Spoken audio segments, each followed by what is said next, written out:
জনপ্রিয় কৌতুক অভিনেতা কপিল শর্মার সদ্য খোলা রেস্তোরাঁয় গত 1 মাসের মধ্যে দ্বিতীয়বার হামলার ঘটনা ঘটল। কানাডার সারেতে অবস্থিত এই রেস্তোরাঁয় শনিবার রাতে গুলি চালানো হয়। এই ঘটনার পর থেকেই এলাকা জুড়ে উত্তেজনা বিরাজ করছে।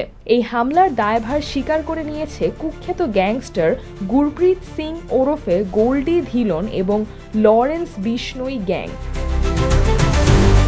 সোশ্যাল মিডিয়ায় এক পোস্টে তারা এই হামলার দায় স্বীকার করে জানিয়েছে, সালমান খানের সঙ্গে কপিল শর্মার ঘনিষ্ঠতার কারণেই এই হামলা চালানো হয়েছে। পুলিশ জানিয়েছে, ঘটনার সময় রেস্তোরাঁটি বন্ধ ছিল এবং ভেতরে কেউ ছিল না, তাই কোনো হতাহতের ঘটনা ঘটেনি। তবে রেস্তোরাঁর সামনের কাচের দরজায় গুলির আঘাতের চিহ্ন পাওয়া যায়।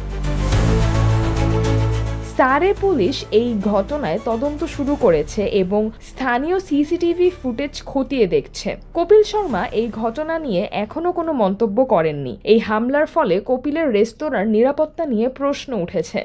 এর আগে গত মাসেও একই রেস্তোরাঁয় গুলি চালানোর ঘটনা ঘটেছিল। সেই হামলার সঙ্গেও লরেন্স বিষ্ণুই গ্যাংয়ের নাম জড়িয়েছিল। সিজরাতুল আভা, দৈনিক আওয়ার বাংলাদেশ।